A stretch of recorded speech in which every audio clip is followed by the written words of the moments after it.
Hi అండి, అందరికీ నమస్కారం. చాలా రోజుల తర్వాత మళ్ళీ సబ్జెక్ట్ సంబంధించిన ఒక వీడియో అనేది చేయడం జరుగుతుంది.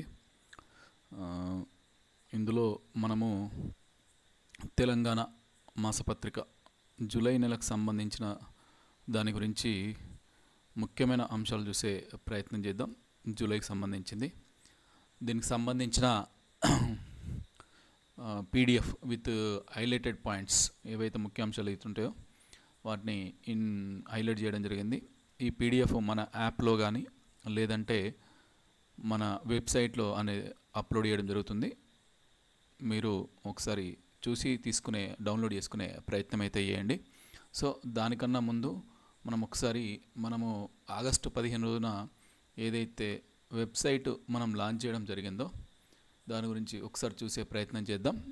కొద్దిగా అవేర్నెస్ ఇద్దామని చెప్పేసి ఇక్కడ మీకు ఇది చెప్పడం జరుగుతుంది. ఇది వెబ్సైట్ అండి, డ్రీమ్ వారియర్స్ అకాడమీ అనేది మన వెబ్సైటు. ఇందులో మొత్తం ప్రీవియస్ ఇయర్స్ క్వశ్చన్స్ ఉంటాయి. టీజీపీఎస్సీ కండక్ట్ చేసినటువంటి అన్ని ప్రీవియస్ ఇయర్స్ క్వశ్చన్స్ అనేటివి సబ్జెక్ట్ వైజ్ మనకు ఉండడం జరుగుతుంది. 2022, 2023 అంటే 2022లో అయినవి, అలాగే 2023లో అయినవి, అలాగే 2024లో అయినవి, అలాగే మేము టెట్కి సంబంధించిన క్వశ్చన్లను కూడా యాడ్ చేయడం జరుగుతుంది, అప్డేట్ చేస్తున్నాము. అలాగే 2022 అండ్ 2023 కన్నా ముందు ఉన్న క్వశ్చన్ పేపర్లను కూడా అప్డేట్ చేసినాము. టీజీపీఎస్సీ కింద వాటిని చూసుకోవచ్చు. ఒకసారి మనం కనుక చూసుకున్నట్టయితే టీజీపీఎస్సీ 2022 ఇది ఒకసారి చూద్దాం. ఇక్కడ ఓన్లీ 2022, 2023 క్వశ్చన్స్ వస్తాయి మీకు. Subject wise Indian history, Indian polity, Telangana history, Telangana culture, ఇట్లా సబ్జెక్ట్ వైజ్ అన్ని ప్రీవియస్ ఇయర్స్ క్వశ్చన్స్ ఉంటాయి. ప్రతి క్వశ్చన్స్కి మళ్ళీ మీకు ఎక్స్ప్లెనేషన్ అనేది కూడా ప్రతి క్వశ్చన్కి ఇవ్వడం అనేది జరుగుతుంది. సో ఇప్పుడైతే కొన్ని స్టార్ట్ చేసినాం. అన్ని ప్రశ్నలకు ఎక్స్ప్లెనేషన్ వివరణ అనేది ఇవ్వడానికి కొద్దిగా టైం పడుతుంది. But anyhow in future we will complete all the explanation for all the questions. So అలా ప్రతి సబ్జెక్టుకు కూడా మీకు ఉంటుందండి. సో ఇక్కడ ఇంకా తీసుకున్నట్టయితే ఒక్కసారి 2022 చూద్దాం. మేము ఫస్ట్ అవి అప్డేట్ చేస్తున్నట్టున్నాం. నెక్స్ట్ పాలిటీకి సంబంధించి కూడా మీకు ఈ విధంగా ఎక్స్ప్లెనేషన్, ప్రతి దానికి ఎక్స్ప్లెనేషన్ ఉంటుంది. సో ఇక్కడ ప్రతి క్వశ్చన్కు ఆ క్వశ్చన్ యొక్క సమాధానం మరియు ఎక్స్ప్లెనేషన్ ఉంటుంది మీకు డీటెయిల్గా. సో ఇట్లా దాదాపు ఒక 10,000 ప్రశ్నలను మేము ఈ వెబ్సైట్లో రూపొందించినాం. సబ్జెక్ట్ వైజ్ డివైడ్ చేసినాం. మీ బేసిక్గా ఏంటంటే సబ్జెక్ట్ వైజ్ డివైడ్ చేసినాం. మీకు ఓపిక ఉంటే, మీ దగ్గర మొబైల్ ఉంటే, మీ దగ్గర ఇంటర్నెట్ అనేది ఆప్షన్ ఉంటే మీరు ఎక్కడికి వెళ్ళాల్సిన అవసరం లేదు.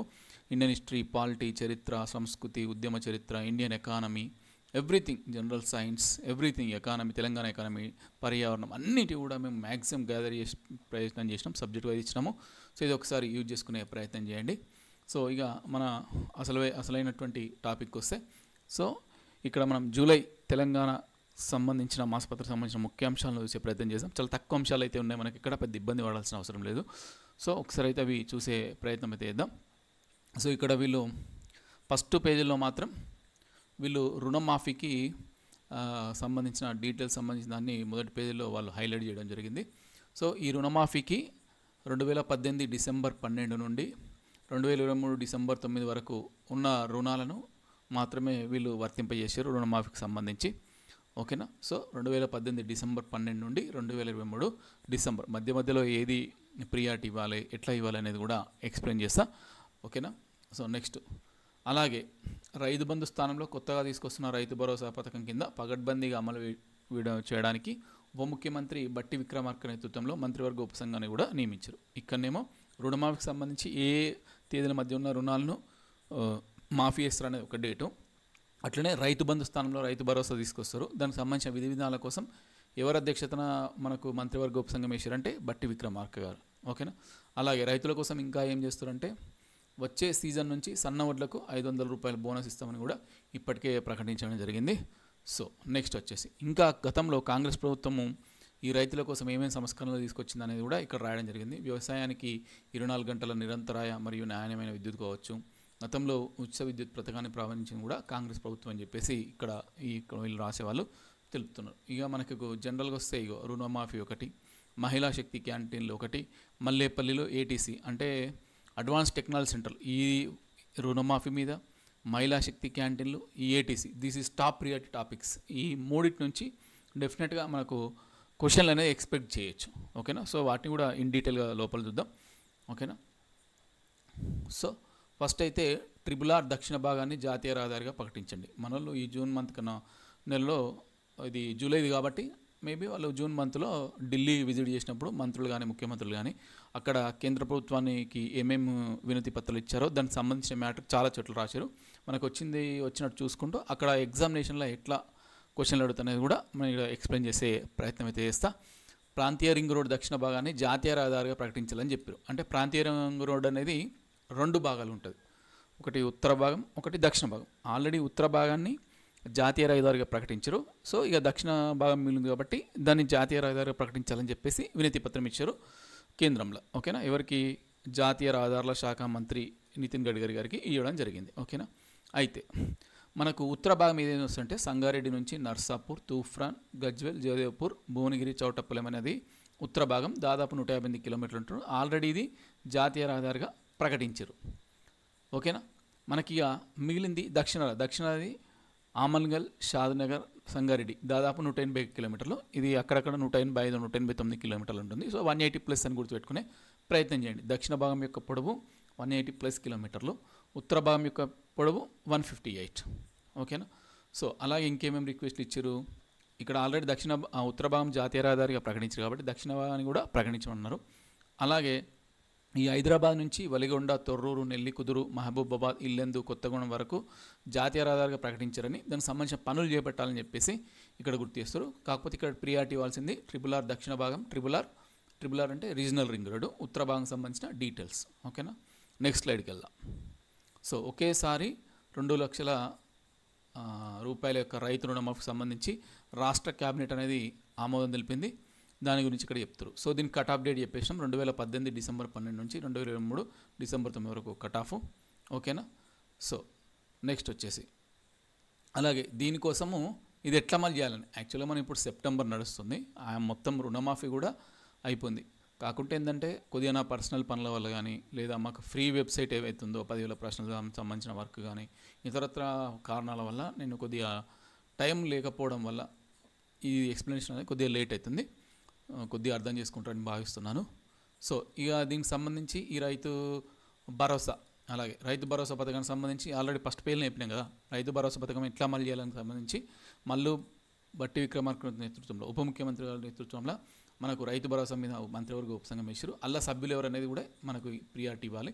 మంత్రి తుమ్మల నాగేశ్వరరావు గారు, అలాగే ఐటీ శాఖ మంత్రి దుద్దిల్ల శ్రీధర్బాబు గారు, అలాగే పొంగులేటి శ్రీనివాసరెడ్డి గారు, వీళ్ళందరూ కూడా రైతు భరోసా పథకం ఎట్లా అమలు చేయాలనే దానికి సంబంధించిన విధి విధానాల కోసం ఉపసంఘం వేశారు. అందులో సభ్యులు ఎవరు అన్నప్పుడు మాత్రం ఇది చాలా ఇంపార్టెంట్, ఒకసారి చూసుకోండి. ఓకేనా, నెక్స్ట్ అయితే మరి రుణమాఫీ ఎందుకు చేయాలనుకుంటే 2 లక్షల రైతు రుణమాఫీ అంటే మనకు రాహుల్ గాంధీ గారు 2022 మే 6న వరంగల్లో ప్రకటించారు. రైతు డిక్లరేషన్లో భాగంగా ₹2 లక్షల రుణమాఫీని అమలు చేస్తున్నానని ప్రకటించారు. కాబట్టి ఇచ్చిన మాటకు కట్టుబడి మేము రైతు రుణమాఫీ చేస్తున్నామని చెప్పేసి ముఖ్యమంత్రి గారు చెప్పడం జరిగింది. సో ఎక్కడ రాహుల్ గాంధీ గారు ఎక్కడ 2022 మే 6న ఏదైందంటే అది ఎక్కడ అంటే వరంగల్లో, దేని సందర్భంగా రైతు డిక్లరేషన్ సందర్భంగా చెప్పిండు కాబట్టి సో ఇచ్చిన మాట కట్టుబడి చేస్తున్నాం. అలాగే దీనికి సంబంధించి ఇక్కడ ఏం చెప్పారంటే 2004లో కరీంనగర్ గడ్డ మీద తెలంగాణ ఇస్తామని హామీ ఇచ్చిన సోనియా గాంధీ కూడా తెలంగాణ ఇచ్చి మాట నిలుపుకోరు కాబట్టి సో కాంగ్రెస్ అనేది మాట తప్పదని చెప్పడానికి ఇక్కడ వాళ్ళు అట్లా ఎక్స్ప్లెయిన్ చేశారు. అలాగే రేవంత్ రెడ్డి గారు ఎక్స్ వేదికగా అంటే ట్విట్టర్ వేదికగా కూడా మనకు తన యొక్క సంతోషాన్ని ఎట్లా పంచుకున్నారంటే, నా జీవితంలో ఈరోజు చరిత్రాత్మకం, 2022 మే 6న వరంగల్ వేదికగా తెలంగాణ రైతులకు రాహుల్ గాంధీ గారు ఇచ్చిన మాట ప్రకారం ₹2 లక్షల రుణమాఫీని వాళ్ళ సారథ్యంలోని మంత్రివర్గం నిలబెట్టుకుందని చెప్పేసి ఇక్కడ రాసింది. సేమ్ ఇక్కడ చెప్తున్నాం. ఓకేనా, సో అయితే గతంలో బీఆర్ఎస్ ప్రభుత్వం 2 సార్లు రుణమాఫీ చేసినప్పటికి కూడా అప్పుడు మొత్తం ఇచ్చింది 28,000 కోట్లే అని చెప్పేసి చెప్పుకుంటూ వాళ్ళ యొక్క ఏంది రైతుల కోసం మేము ఏం చేస్తున్నాం అనేది చెప్పడానికి చెప్పారు.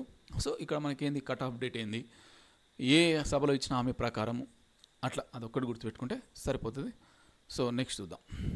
ఇది చాలా ఇంపార్టెంట్, దీని మీద నేనైతే అనుకుంటున్నా ఏదో ఒక ఎగ్జామ్లో డెఫినెట్గా ప్రశ్న అడిగే ఆస్కారం ఉంటుందని నేను అనుకుంటున్నా. సో ఇక్కడ ఆధునిక పరిశ్రమలు ఇండస్ట్రీ 4.0 అని చెప్పి నామకరణం చేశారు. తగినట్లుగా యువతను తీర్చిదిద్దేందుకు గాను ఐటీఐలను, ఇప్పుడు మనం ఏదైతే ఐటీఐ అంటాం కదా, ఆ ఐటీఐలను ఆధునిక సాంకేతిక కేంద్రాలుగా మారుస్తారు. అంటే అడ్వాన్స్ టెక్నాలజీ సెంటర్లుగా మారుస్తారు, అధునాతన సాంకేతిక కేంద్రాలుగా. ఎన్నింటిని మారుస్తారు అంటే మొత్తం తెలంగాణలో 65, ఈ ఫిగర్ ఇంపార్టెంట్ అండి, 65 ఐటీఐలను ఏటీసీలుగా అంటే అధునాతన సాంకేతిక కేంద్రాలుగా అప్గ్రేడ్ చేస్తారు. సో ఈ అప్గ్రేడ్ కోసం రాష్ట్ర ప్రభుత్వం ఎవరితోనే ఒప్పందం కుదుర్చుకుందంటే టాటా టెక్నాలజీస్తోని ఒప్పందం కుదుర్చుకుంది. ఎన్నేళ్ల కంటే 10 ఏళ్లకు ఒప్పందం కుదుర్చుకుంటుంది. ఇది ఇంపార్టెంట్ స్లైడ్, మళ్ళీ చెప్తున్నా. ఓకేనా. సో మరి దీనిలో భాగంగా ఏం చేస్తారని చూద్దాం. సో 65 ఐటీఐలను ఏటీసీలుగా అప్గ్రేడ్ చేస్తారు. ఓకేనా. యువతకు శిక్షణ ఇస్తారు, అధునాతన సామాగ్రి సాంకేతిక నేర్పిస్తారు. ఓకేనా. మొత్తం ఇందులో 130 మంది నిపుణులను టాటా టెక్నాలజీ నియమిస్తుంది. సో 65 ఐటీఐలు కాబట్టి ఒక్కొక్కదానికి ఇద్దరు అనుకున్నా కూడా 65 గంటల 130 మంది నిపుణులు ఎక్స్పర్ట్స్ని పెడతారు. ఇందులో దీర్ఘకాలిక కోర్సులు ఏమో 6 ఉన్నాయి. ఓకేనా. 23 ఏమో స్వల్పకాలిక కోర్సులు ఉన్నాయి. సో లాంగ్ టర్మ్ కోర్సు ఉన్నాయి, షార్ట్ టర్మ్ కోర్సు ఉన్నాయి. సో మొత్తం మీద 10 ఏళ్లలో 4 లక్షల మందికి ఇట్లా శిక్షణ ఇవ్వాలని చెప్పి అనుకున్నారు. అయితే ఇక్కడ మళ్ళీ ముఖ్యమైన అంశం ఏంటంటే ఈ ప్రాజెక్టు మొత్తం 2324 2324 అని గుర్తుపెట్టుకోవాల్సిన అవసరం లేదు. వరుస నంబర్లు 23, 24 డెఫినెట్గా అయిపోతాయి. 23, 24 వరుస రాస్తే ఏమవుతుంది? 2324 కోట్లు. సో పెట్టుకుంటుంది గవర్నమెంటు. అయితే ఇలా రాష్ట్ర ప్రభుత్వం 307 దాదాపు 13%, టాటా టెక్నాలజీ లిమిటెడ్ 86.7 అంటే 87%. 87% ఏమో ఎవరు పెట్టుకుంటారు? టాటా టెక్నాలజీస్. 13% ఏమో మనకు ఈ రాష్ట్ర ప్రభుత్వం భరిస్తుందని చెప్పేసి మాత్రం గుర్తుపెట్టుకోండి. ఇది మాత్రం నేను అనుకుంటున్నా ఎక్స్పెక్టెడ్ అండి.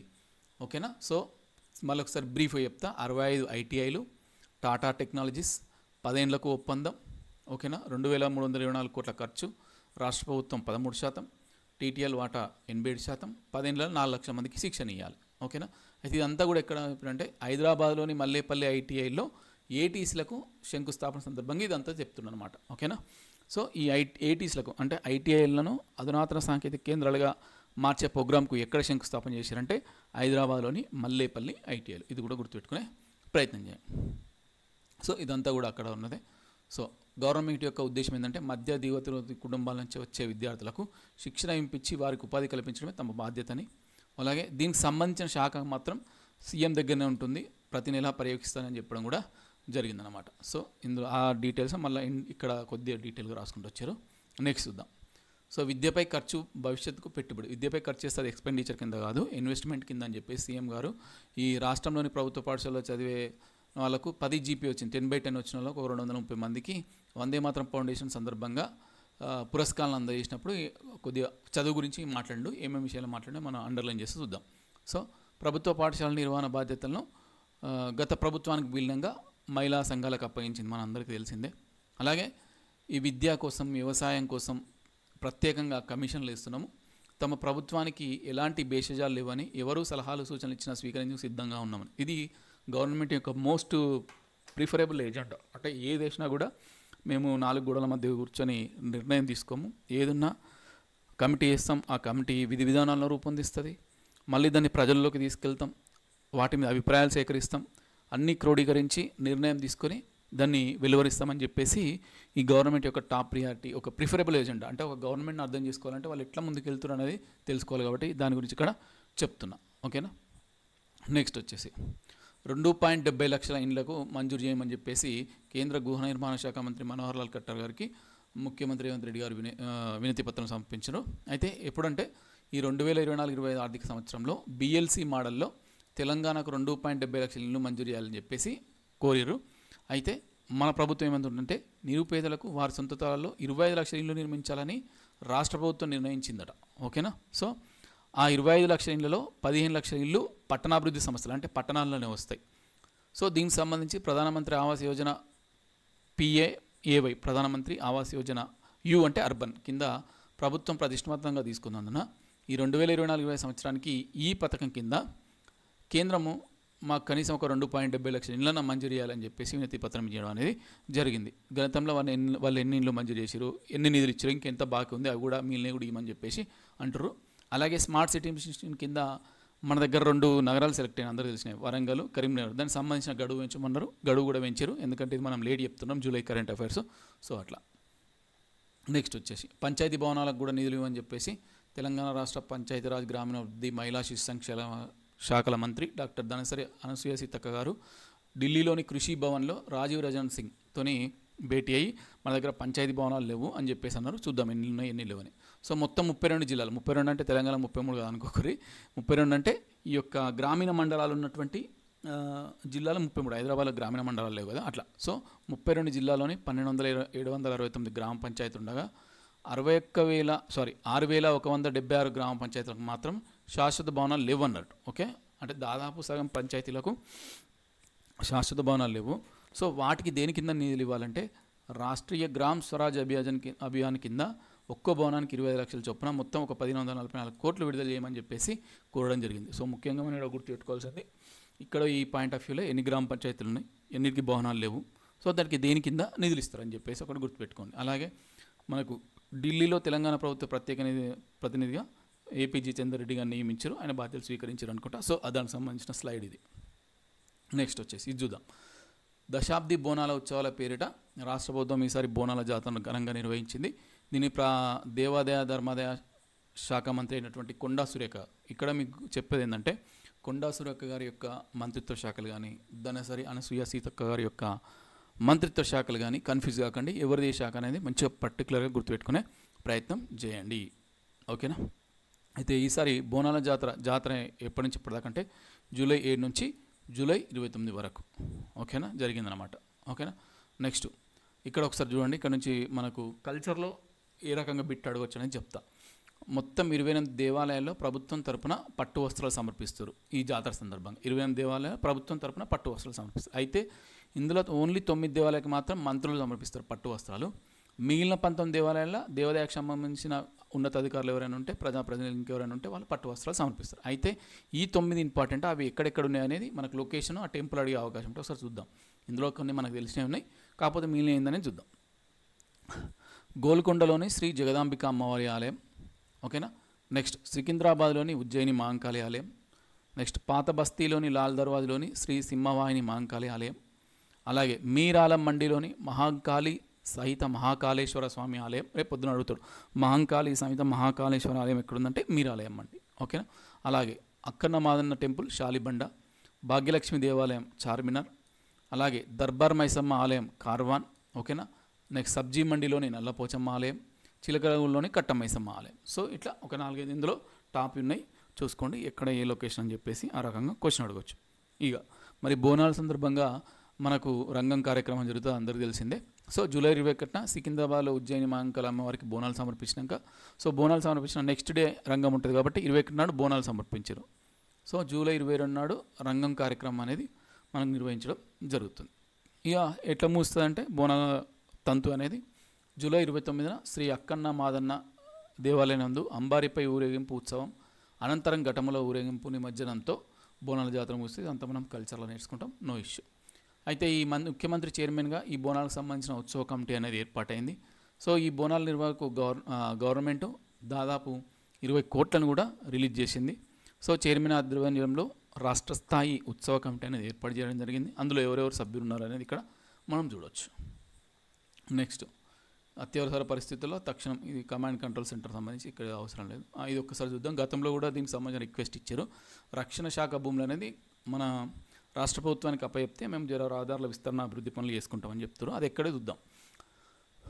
హైదరాబాద్లోని రహదారుల విస్తరణ ఇతర అవసరాలకు రక్షణ శాఖ భూములు 2,450 ఎకరాలను తెలంగాణ ప్రభుత్వానికి బదలాయించాలని చెప్పేసి రక్షణ శాఖ మంత్రి రాజ్నాథ్ సింగ్ గారికి వినతి పత్రం ఇచ్చారు. ఎందుకంటే ఆల్రెడీ రావిర్యాల గ్రామంలో తెలంగాణ ప్రభుత్వానికి చెందిన 2,462 ఎకరాల భూములను ఇమారత్ పరిశోధన కేంద్రము కోసం సెంట్రల్ గవర్నమెంట్ యూజ్ చేసుకుంటుంది. సో మీరు అక్కడ ఆల్రెడీ 2,462 ఎకరాల భూమిని యూజ్ చేసుకుంటారు కాబట్టి మాకు ఇక్కడ 2,450 ఎకరాలను ఇస్తే మేము అభివృద్ధి చేసుకుంటామని చెప్పి చెప్తున్నాం అనమాట. ఇక్కడ చూడండి, ఆర్సీఐ రాష్ట్ర ప్రభుత్వ భూములను వినియోగించుకుంటున్నందున రక్షణ శాఖ ఆధ్వర్యంలోని 2,450 ఎకరాల భూమిని కేంద్ర మంత్రిని ఇవ్వాలని చెప్పేసి కోరడం జరిగింది. ఓకేనా. నెక్స్ట్ అలాగే నేషనల్ జాతీయ ఆరోగ్య మిషన్ కింద రావాల్సిన బకాయిలు కూడా వెంటనే విడుదల చేయాలని చెప్పేసి కూడా, అంటే ఢిల్లీకి పోయినప్పుడు ఎవరెవరిని కలిసారు, ఏమేమి వినతి పత్రాలు ఇచ్చారని చెప్పేసి అక్కడ వస్తాయని చెప్పిన కదా, దానిలో భాగంగా. ఓకేనా. నెక్స్ట్ చూద్దాం. ఆగస్టు 15 నాటికి ఇది ఆల్రెడీ అప్డేటెడ్ వస్తుంది మనకు. ఓకేనా. సో అయితే ఈ సీతారామ ప్రాజెక్ట్ అనేది గత ప్రభుత్వం యొక్క ఏ ప్రాజెక్టును రీడిజైన్ చేసి సీతారామ ప్రాజెక్ట్ తీసుకొచ్చింది పాత ప్రభుత్వం అనేది ఇక్కడ చూద్దాం ఒకసారి. ఆ పాయింట్ కేవలం రూపాయలు 2,654 కోట్లతో పూర్తయ్యే రాజీవ్ ఇందిరా సాగర్ ప్రాజెక్ట్, ఈ రెండింటిని కలిపి సీతారామ ప్రాజెక్టుగా రీడిజైన్ చేసి 20,000 కోట్ల రూపాయలు వెచ్చించి ఒక్క ఎకరా కూడా నీరు ఇవ్వాలనేది కాంగ్రెస్ ప్రభుత్వం చెప్తుందన్నమాట. ఓకేనా. నెక్స్ట్ ఇక్కడ ఈ సీతారామ ప్రాజెక్టులోని ఒక కెనాల్ ఉంది, అది ఎన్కూరు లింక్ కెనాల్. దీనికి రాజీవ్ కెనాల్ అని చెప్పేసి పేరు పెట్టారనమాట. రేపు పొద్దున అడుగుతారు రాజీవ్ కెనాల్. ఈ క్రింది ఏ ఎత్తిపోతల పథకంలో లేదా ఈ క్రింది ఏ ప్రాజెక్టులో మనకు కనిపిస్తుంది అన్నప్పుడు సీతారాం అట్లా. ఓకేనా. సో గత ప్రభుత్వం పాలమూరు రంగారెడ్డికి 27,000 కోట్లు ఖర్చు పెట్టినా, అలాగే సీతారామ లిఫ్ట్కు 9,000 ఖర్చు పెట్టినా ఒక్క ఎకరం కూడా నీళ్ళు ఇవ్వాలని చెప్పేసి వాళ్ళ గవర్నమెంట్ చెప్తున్నటువంటి మాట. ఓకేనా. నెక్స్ట్ చూద్దాం. గత ప్రభుత్వం అధికారంలో ఉన్నప్పుడే తుమ్మిడిఎట్టి దగ్గర 38,000 కోట్లతో 16 లక్షల ఎకరాలకు సాగునీరు తెచ్చుకు డిపిఆర్ సిద్ధం చేస్తే దాన్ని రీడిజైన్ చేసి కాళేశ్వరం ప్రాజెక్టుగా రీడిజైన్ చేస్తే ఆ కాళేశ్వరం ప్రాజెక్ట్ కరెంటు బిల్లు 10,000 కోట్లు వస్తుందని చెప్పేసి వాళ్ళు చెప్తున్నారు. అయితే ఇక్కడ గవర్నమెంట్ యొక్క ముఖ్య ఉద్దేశం ఏంటంటే రాబోయే 4.5 సంవత్సరాల్లో తక్కువ ఖర్చుతో ఎక్కువ ఎకరాలు సాగులోకి తీసుకురావడానికి తమ ప్రభుత్వం ప్రయత్నాలు, అంటే తక్కువ ఖర్చు పెట్టాలి, ఎక్కువ అవుట్పుట్ రావాలంటే మనం పెట్టేవి ఏమైనా తక్కువ ఉండాలి, దాని ద్వారా ఎక్కువ ఎకరాలకు నీరు బారాలని చెప్పేసి గవర్నమెంట్ అటువంటి ప్రాజెక్టులను మొదట పూర్తి చేసుకుంటూ తర్వాత మిగిలిన ప్రాజెక్టులు దిక్కొద్దామని చెప్పేసి ప్రభుత్వం యొక్క ఉన్నతమైన ఆలోచన. నెక్స్ట్ చూసుకుంటే ఇది ఇంపార్టెంట్ అండి. మనం ఎక్కడెక్కడైతే కొద్దిగా ఇంపార్టెంట్ చెప్తాం కాన్సెప్ట్ లైక్ ఏటీసీస్ కానీ, రైతు రుణమాఫీ కానీ, ఇప్పుడు మహిళా శక్తి క్యాంటీన్లు. ఓకేనా. సో మహిళా శక్తి అనే కార్యక్రమంలో భాగంగా ప్రభుత్వ ప్రధాన కార్యదర్శి గారు శాంతికుమార్తో కలిసి ఈ బిఆర్ అంబేద్కర్ తెలంగాణ రాష్ట్ర సచివాలయంలో గ్రౌండ్ ఫ్లోర్లో, థర్డ్ ఫ్లోర్లో మన రాష్ట్ర పంచాయతీరాజ్ గ్రామీణాభివృద్ధి స్త్రీ సంక్షేమ శాఖ మంత్రి సీతక్క గారు 2 మహిళా శక్తి క్యాంటీన్లను ప్రారంభించారు. ఓకేనా. అయితే రాష్ట్రంలో మొత్తం రానున్న 2 నెలల్లో 150 ఎక్కడ స్థాపించాలని చెప్పేసి ఎస్టాబ్లిష్ చేయాలని చెప్పేసి మహిళా శక్తి క్యాంటీన్లను నిర్ణయం తీసుకోవడం జరిగింది. అలాగే అదే కాకుండా మహిళా స్వయం సంఘాల ఆధ్వర్యంలో ఇంకేమేం చేయాలనే దానికి కూడా వాళ్ళ దగ్గర ఆలోచనలు ఉన్నాయి ప్రభుత్వం దగ్గర. అంటే ఆ మహిళా సంఘాల ఆధ్వర్యంలోనే ఆధార్ కేంద్రాలు నడపడం కానీ, మీ సేవా సెంటర్లు కానీ, పౌల్ట్రీ డైరీ వ్యాపారాలు కానీ, సో ఇటువంటివి కూడా వీళ్ళని ప్రోత్సహిద్దాం ఈ రంగాల్లోని కూడా ప్రభుత్వం దగ్గర ఒక ఆలోచన అనేది అయితే ఉన్నది. ఓకేనా. నెక్స్ట్ మనకు ఐటెక్స్ ఎగ్జిబిషన్ సెంటర్లో Telangana chamber of event industry ఎవరి ఆధ్వర్యంలో అంటే Telangana chamber of event industry ఆధ్వర్యంలో పర్యాటక శాఖ సహకారంతో నిర్వహించినటువంటి జాతీయ అంతర్జాతీయ వెడ్డింగ్ ప్లానర్ల యొక్క సమ్మేళనం జరిగింది. దీనికి మన పర్యాటక శాఖ మంత్రి అయినటువంటి జూపల్లి కృష్ణారావు గారు అటెండ్ అయ్యారు. అంటే వెడ్డింగ్ డెస్టినేషన్లకు సంబంధించిన ఒక ఇది సదస్సు. సో అక్కడ ఏం చెప్తున్నంటే మన దగ్గర శ్రీశైలం వయా సోమశిల నాగార్జున సాగర్ వరకు ఉన్న 160 కిలోమీటర్ల మేర నల్లమల అడవుల గుండా ప్రవహిస్తున్న కృష్ణానది తీరాన దట్టమైన అడవులు ఉన్నాయి, వన్యప్రాణులు ఉన్నాయి, జలపాతాలు ఉన్నాయి. కాబట్టి వీటిని వెడ్డింగ్ డెస్టినేషన్, వెడ్డింగ్ సంబంధించి ఉంటాయి కదా, సో దానికి ఒక డెస్టినేషన్గా చేసుకోవచ్చు, వాటిని అట్లా చేద్దామని చెప్పేసి ఏ సమ్మేళనంలో అంటే మనకి రేపు పొద్దున క్వశ్చన్ ఎట్లా అడుగుతా అంటే మేబీ ఎక్స్పెక్ట్ ఇట్లా ఆలోచించాలి మనం వస్తారా తర్వాత Telangana chamber of event industry నిర్వహించిన జాతీయ అంతర్జాతీయంగా వెడ్డింగ్ ప్లానర్ సమ్మేళనానికి ఈ క్రింది ఎవరు హాజరయ్యారన్నప్పుడు ముఖ్యమంత్రి ముఖ్యమంత్రి సీఎం రేవంత్ రెడ్డి గారా, పర్యాటక శాఖ మంత్రి జూపల్లి కృష్ణారావు గారా, ఉప ముఖ్యమంత్రి మల్లు భట్టి విక్రమార్క గారు అన్నప్పుడు మనం అక్కడ నోరు తెరుస్తాం. సో అట్లా ముందే ఏ ఈవెంట్కు ఏ సదస్సుకు ఎవరు హాజరయ్యారు అనేది కూడా ఒకసారి గుర్తుపెట్టుకునే ప్రయత్నం చేయాలి. ఆ సదస్సులో ఏమన్నా ముఖ్యాంశాలు పోటీ పరీక్షల కోణంలో ఉంటే అవి కూడా గుర్తుపెట్టుకునే ప్రయత్నం చేయాలి. సో ఇక్కడ ఈ ఈవెంట్లో పర్యాటక శాఖ మంత్రి జూపల్లి కృష్ణారావు గారు అటెండ్ అవ్వడం జరిగింది. ఓకేనా. నెక్స్ట్ అమెరికా పర్యటనలో ఉన్నటువంటి శ్రీధర్ బాబు ఇక్కడ ఏం లేదు మనకు. నెక్స్ట్ విద్యా వ్యవస్థలో విప్లవాత్మక మార్పులు, రాష్ట్ర రోడ్లు భవనాల సినిమాటోగ్రాఫీ ఆచార్య జయశంకర్ బడిపాట్ల కార్యక్రమంలో పాల్గొన్నారు. ఇల్లు ఏం ముఖ్యాంశాలు ఏం లేవు, చాలా దగ్గర ఏం లేవు. ఇప్పుడు ఇంతమందికి చెప్పిన కదా రాష్ట్రంలో చిన్న లిఫ్ట్లకు ప్రాధాన్యం ఇస్తాం. ఎట్లా అంటే ఈ చిన్న నీటి వనరుల ఎత్తిపోతల ద్వారా సుమారు 6 లక్షల ఎకరాలకు నీరు అందించవచ్చు. ఫస్ట్ ఇవి కంప్లీట్ చేద్దామని గవర్నమెంట్ ఆలోచన. సో వాళ్ళు అదే చెప్తుంది, తక్కువ ఖర్చుతో ఎక్కువ ఆయకట్టుకు నీరు అందించే చర్యలను చేపట్టాలని రాష్ట్ర ప్రభుత్వం యొక్క ఆలోచన. ఓకేనా. నెక్స్ట్ సేమ్ ఇది అక్కడ మొత్తం అది. అయితే దీనికి సంబంధించి అధికారులను ఆదేశిస్తారు, చిన్న స్థాయి ఎత్తిపోతల పథకాలపై అధికారులు దృష్టి నిలపాలి. ఓకేనా. నివేదికలు రూపొందించాలి. సో దాంతో తక్కువ ఖర్చుతో ఎలా లిఫ్టులు కట్టాలో అధికారులు సమీక్షలు చేసి నివేదికలను సమర్పించాలని చెప్పేసి ఆదేశించడం జరిగింది. ఓకేనా. ఈ జర్నలిస్టులకు ఇళ్ల స్థలాల కొత్త పాలసీ ఇవ్వాలని చెప్పేసి వాళ్ళ మీటింగ్లో రెవెన్యూ శాఖ మంత్రి గారు ఒక స్పీచ్ ఇచ్చడం జరిగింది. ఇది చూద్దాం.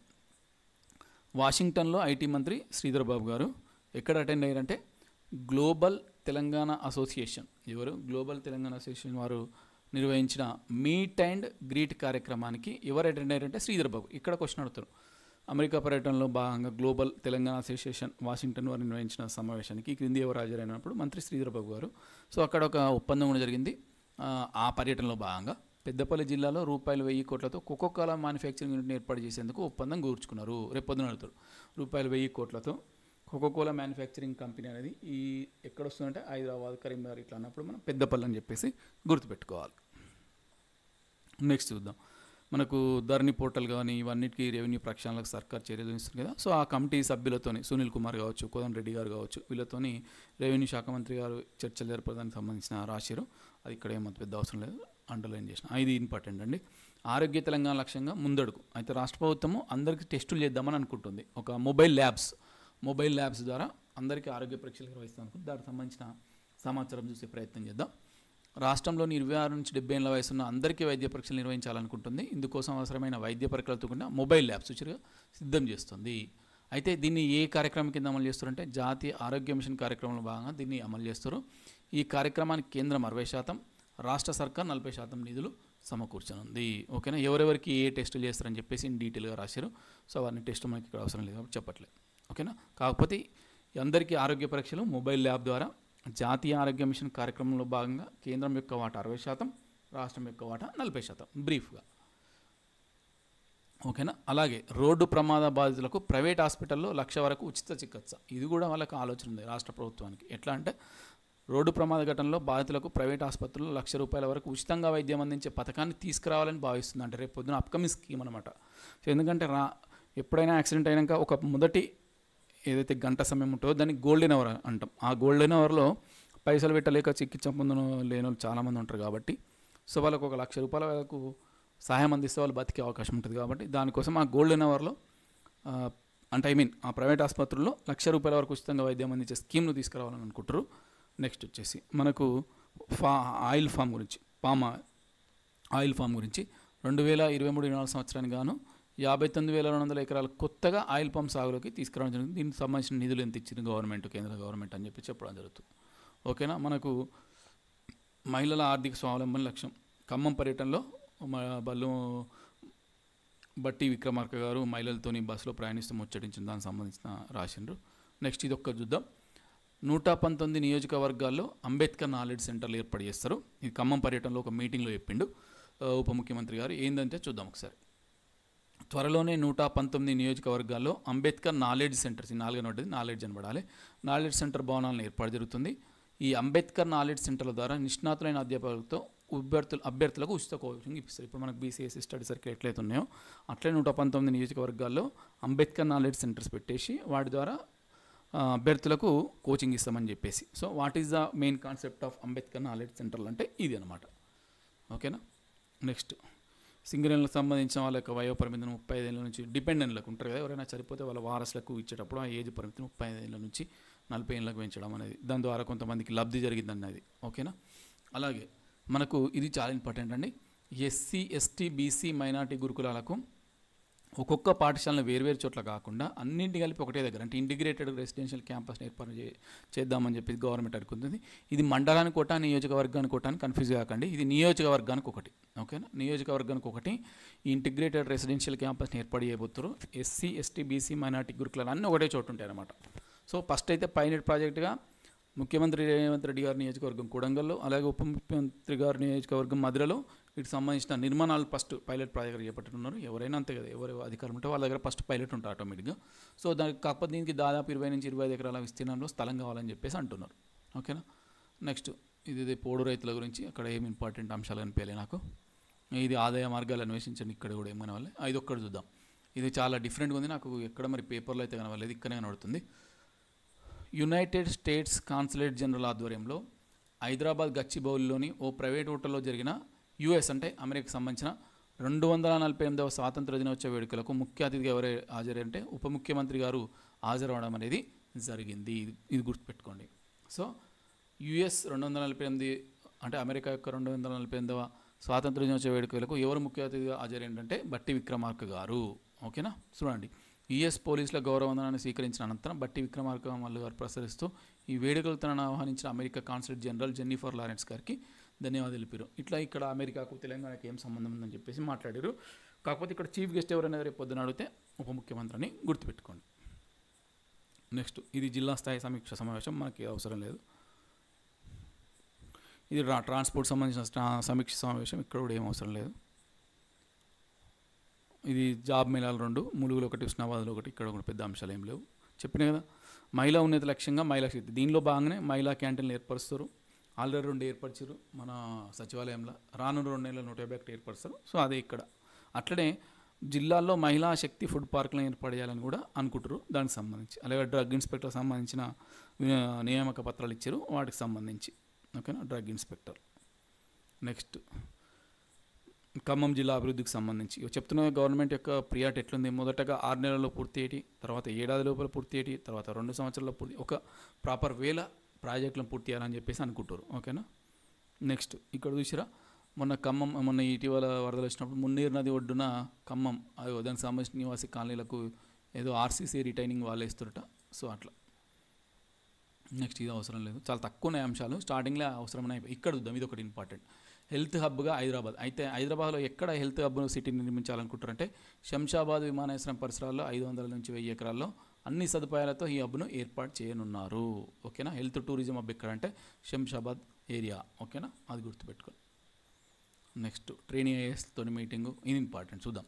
రెరార్ చట్టాన్ని కఠినంగా అమలు చేయాలని చెప్పేసి ఆ సభ్యులు కలిసినప్పుడు వాళ్ళకి సూచించండు. మరి రెరాలు ఎవరెవరు ఉంటారంటే రెరా యొక్క చైర్మన్ జస్టిస్ రాజశేఖర రెడ్డి గారు, సభ్యులు వచ్చేసి పల్లె ప్రదీప్ కుమార్ రెడ్డి గారు, రిటైర్డ్ ఐఏఎస్ చిత్తా రామచంద్ర గారు. ఈ రెరాలో మనకు రియల్ ఎస్టేట్ అథారిటీ ఉంటుంది కదా, రెగ్యులేషన్ అథారిటీ, దానికి సంబంధించిన సభ్యులు మరియు చైర్మన్.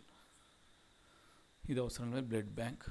డ్రగ్స్ రహిత తెలంగాణ, ఇది ఎవరి డ్యూటీ అంటే తెలంగాణ యాంటీ నార్కటిక్స్ బ్యూరో వాళ్ళ యొక్క డ్యూటీ ఈ మాదక ద్రవ్యాల దుర్వినియోగాన్ని, అక్రమ రవాణాను అరికట్టడం. ఓకేనా. వినియోగాన్ని అరిపెట్టుకోవడం అంటే దుర్వినియోగం, అట్లా తెలిసిందే, సింపులే. ఓకేనా. నెక్స్ట్ వచ్చేసి చాలా తక్కువనే అంశాలు. సో ఈ వానాకాలం సీజన్ నుంచి 500 రూపాయల వడ్లకు, సన్నొడ్లకు ఇస్తారు కాబట్టి చాలామంది అదే వండిస్తారు అని చెప్పేసి ఒక వ్యాసం రాయడం జరిగింది. నెక్స్ట్ ఇక్కడ కొన్ని క్వశ్చన్లు ఇచ్చారు. ఇది డిఎస్సి పరీక్షలకు ఉపయోగపడే సైన్స్ సంబంధించిన ఇచ్చారు. డిఎస్సి కూడా అయిపోయింది, మనం అప్డేట్ ఇచ్చే వరకు దీన్ని. ఓకేనా. సో మహిళలు ఆర్థికంగా ఎదగాలి. సో ఇక్కడ పెద్దపల్లి టాస్క్ కేంద్రం ఏర్పాటు చేశారు. గతంలో మనం కరెంట్ అఫైర్స్లో బాగా చదువుకున్నాం. సో ఇది ఓవరాల్గా ఇది జూలైకి సంబంధించిన మంత్లీ మ్యాగజైన్ యొక్క అతి తక్కువ ముఖ్యాంశాలు ఉన్నాయి. సో మీరు కొద్దిగా 1.5 స్పీడ్ 2 స్పీడ్లో పెట్టుకుంటే మళ్ళీ 20 నిమిషాల్లో కంప్లీట్ అయిపోతుంది. సో ఇది కూడా దీనికి సంబంధించిన ఏదైతుందో పీడిఎఫ్ హైలైట్ పాయింట్స్తో మీకు యాప్లో కానీ అలాగే వీలైతే వెబ్సైట్లో కూడా అప్లోడ్ చేసే ప్రయత్నం చేస్తాం. సో యూటిలైజ్ చేసుకునే ప్రయత్నం చేయండి. చాలా తక్కువ అంశాలు ఉన్నాయి. మళ్ళీ నోట్ మీద చెప్పొచ్చు. రుణమాఫీ ఒకటి, మహిళా శక్తి క్యాంటీన్లు ఒకటి, ఏటీసీ సెంటర్లు ఒకటి, ఇంటిగ్రేటెడ్ రెసిడెన్షియల్ ఒకటి, ఇట్లా ఒక 4-5 ఇంపార్టెంట్ ఉన్నాయి. కాకపోతే ఏంటంటే మనం ఎప్పుడైనా ఏ సబ్జెక్ట్నైనా 360 డిగ్రీల కోణంలో చదివే ప్రయత్నం చేస్తాం కాబట్టి కొద్దిగా డీటెయిల్గా చెప్పిన. సో నేను ఎక్కడెక్కడైతే ఇంపార్టెంట్ అన్నా ఒకసారి చూసుకుంటే సరిపోతుంది. Thank you very much.